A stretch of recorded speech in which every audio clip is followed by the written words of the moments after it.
વિરુદ્ધ કોઈ પણ પ્રકારનો અગર કૃત્ય થયું છે તો એમના ઉપર સખ્ત પગલાં લેવામાં. સર, હાલમાં જે ગુનો દાખલ કર્યો એમાં કઈ કયા પ્રકારની જોગવાઈ છે અને કઈ કલમો હેઠળ મતલબ ગુનો જે રજીસ્ટર થયો છે શું જોગવાઈઓ હેઠળ આપણે ગુનો રજીસ્ટર કર્યો? એક્સિડન્ટ રેશ ડ્રાઇવિંગ 427 જૂની 324 નવી BNS અને MBFમાં 177 184 ડેન્જરસ ડ્રાઇવિંગ અને 199 એ સગીરને ગાડી આપવાની વિરોધ કાર્યવાહી જે છે એના ફરિયાદ નોંધાઈ છે.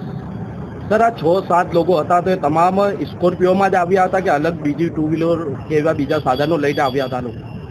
જુદા જુદા 2-3 વાહનોથી આવ્યા હતા એવી જાણકારી છે.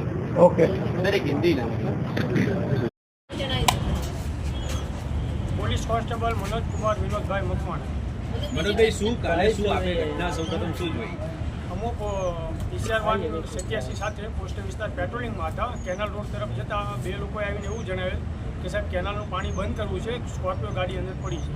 જેથી તાત્કાલિક ઘટના સ્થળે જોતા પાણીનું વહેણ વધારે હોય, સ્કોર્પિયો ગાડી કેનાલની અંદર ગરકાવ હતી. જેથી આજુબાજુના લોકોએ એવું કીધેલું કે 2 લોકો તણાઈ ગયેલા છે, પણ કોઈ એક હજી ગાડીમાં હોય તેવી શંકા લાગે છે.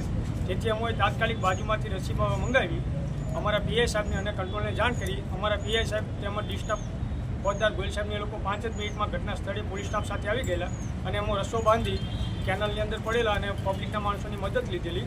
ગાડી અંદર તપાસ કરતાં કોઈ મળી આવેલું નહીં અને ફાયર બ્રિગેડ ટીમ આવતા રસ્તાને બાંધીને ગાડીને બહાર કઢાવેલી અને આજુબાજુ શાસ્ત્ર બિલગીની તપાસ કરતાં પોલીસ સ્ટાફે કોઈ તણાતું કેવું જણાવેલું નહોતું. ત્યારબાદ ફાયર બ્રિગેડની ટીમે પોતાનું રેસ્ક્યુ ઓપરેશન ચાલુ કરી રાત્રે 2 થી 3 વાગ્યા સુધી તપાસ કરી.